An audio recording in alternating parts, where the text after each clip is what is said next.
Welcome, traveler. You found third shift HFY. The story begins now.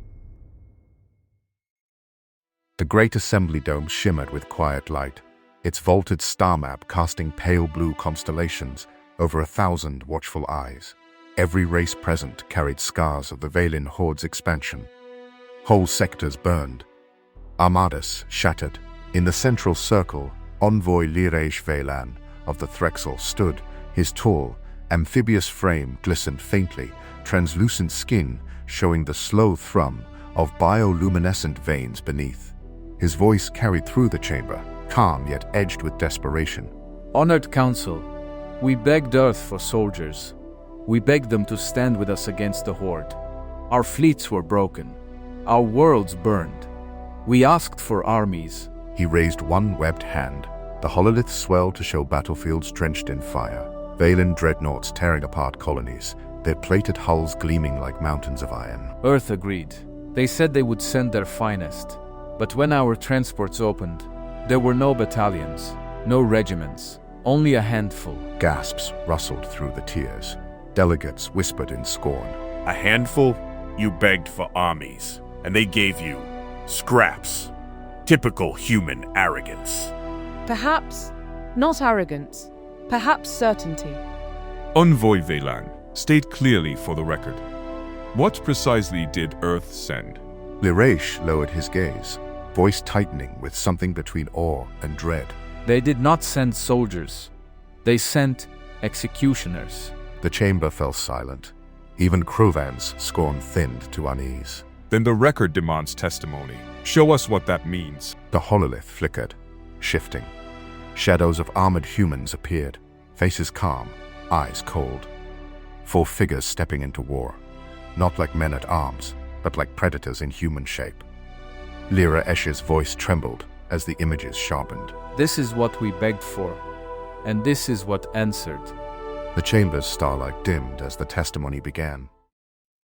The hololith shifted, painting the dome with the memory of first contact. A Threxel transport bay opened, hissing with steam and metallic resonance. Lyrais's narration rolled over the image, his voice heavy with the weight of hindsight. We expected battalions, columns of armored troops, an army to stand beside ours. Instead, 4 humans descended the ramp. No banners, no fanfare. Just shadows in matte black armor, each carrying themselves with a quietness that did not feel like weakness, but something sharper. At their head walked Commander Adrian Veyra. His uniform was unadorned save for rank tabs, his posture loose, his eyes steady. He did not stride like a man arriving to impress. He walked like someone already home on a battlefield. Behind him, Ramirez slung his pack with an almost casual roll, a smirk tugging at his lips. Holt checked his instruments with clipped precision, not glancing at anyone else. Kaelin kept her rifle cradled, gaze distant, expression flat as stone. The Threxel officers who had gathered to greet them shifted uneasily, fins curling tight against their bodies. Only 4. Where are the divisions? Commander Veyra paused, his words quiet but sharp. You asked for soldiers. We sent what you need. Ramirez let out a soft chuckle. Careful, Jefe. They look disappointed. The Threxel captain's crest flushed pale, mouth opening to protest. But Holt's clipped accent cut across the tension. They won't be when the work is done. Kaelin said nothing. She didn't need to. Her voice came later, when it mattered most. Lyraish's voice returned as the hololith froze on the 4 executioners standing together. 4 shadows in human shape. Too few, we thought. Too fragile. Yet when I looked in their eyes, I knew. We had not invited an army. We had unleashed a sentence. The assembly dome was so quiet, the creak of Council Prime Tavel's hand tightening on the railing echoed like thunder. The hololith flared, showing the black belly of a Velen Dreadnought. Its hull shimmered with layered plates, engines pulsing like molten hearts. We watched as they entered the beast. We thought they would sneak, sabotage, retreat. We did not yet understand. Inside the Dreadnought, the corridors were vast, built for giants. The 4 humans moved in silence, boots whispering over steel. Not one word wasted, not one step uncertain. Commander Veyra raised a fist and the team froze. He didn't speak, he didn't have to. Ramirez's grin widened as he primed his charges. Holt bent low, slicing into the ship's pulse lines with surgical calm. Kaelin, rear guard, lowered to one knee, her scope already tracking movement far down the corridor. A Velen patrol rounded the corner, armored giants with plated hides, weapons glowing. Kaelin fired once. A clean line of red through the captain's eye. Silence reclaimed the hole before his body hit the floor. They killed as if it were not battle, but routine. As if death was the tool they carried in their hands, as naturally as we carry light. Explosions rippled through the Dreadnought. Ramirez's charges folded bulkheads inward. Holt's precision hacks turned plasma conduits against their masters. Entire decks went dark. Through it all, Commander Veyra walked forward, calm, unharried. As if the destruction blooming around him was not chaos, but design. Hope they weren't staged using that hallway. They aren't, are indeed, using anything anymore. The hololift froze on the image of the Dreadnought cracking in two, its spine erupting with fire. That was the first time we realized. Soldiers kill to win battles. Executioners kill to end them. The hololift trembled with new images. The Velen fleet hung above a burning colony, their warships vast and armored, plated hulls reflecting firelight. But something had changed. Order slipped into chaos. They struck not with armies, but with silence. 4 shadows slipped through the horde, and soon the giants tore themselves apart. Inside the projection, Ramirez's charges detonated in sequence. Dreadnought bulkheads ruptured inward, fire flooding decks. Holt's rewired conduits sparked chain reactions, plasma cannons turning on their own carriers. Kaelin's sniper fire dropped commanders before their crews even knew they were targeted. And Adrian Veyra? He stood at the center of it all, calm, directing the storm like it was a symphony. Alien officers shouted in panic across the comms. Velen ships collided, engines overloading, plasma barrages ripping friendly hulls. In moments, an armada became a slaughterhouse of its own making. This is fabrication. No four could undo fleets. Then look, the wreckage still circles their worlds.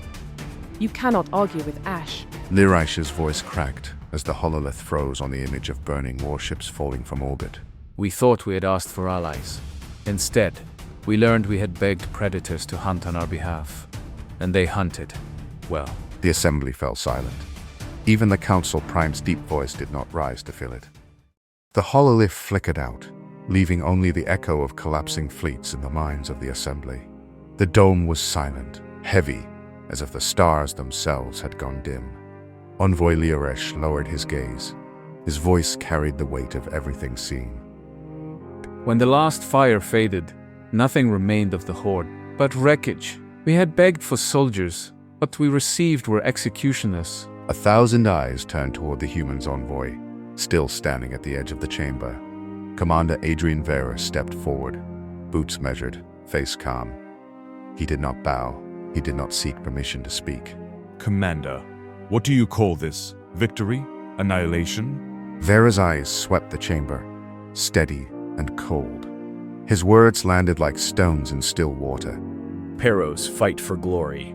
We end wars. The assembly froze. No retort, no whispers. Only the sound of silence closing in like a shroud. Even Krovan, the reptilian warlord who had mocked them since the first testimony, said nothing. His jaws tightened, but no words came. Liraich's voice, quiet, broke the silence. And in that moment, we understood. The galaxy had asked Earth for soldiers, and Earth had sent something else entirely. The chamber lights dimmed again, and for a long moment, nothing moved. The silence weighed heavier than the wreckage of 1,000 warships. Then a final hololith flared. Not summoned by the Council, not by Liraich, but left behind by the humans themselves. A simple message, written in stark white script against black. The assembly leaned forward. It was not addressed to the Council. It was for us, their allies. The words glowed. You asked for soldiers. We sent executioners. Next time, Ask carefully. A murmur rippled through the dome, but none dared speak loud. Even Krovan's jaw hung open. His pride turned to stone.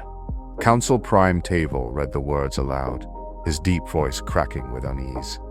Executioners. The message faded, leaving only darkness overhead. No anthem, no explanation. And in that silence, we understood. Earth had not come to fight for us.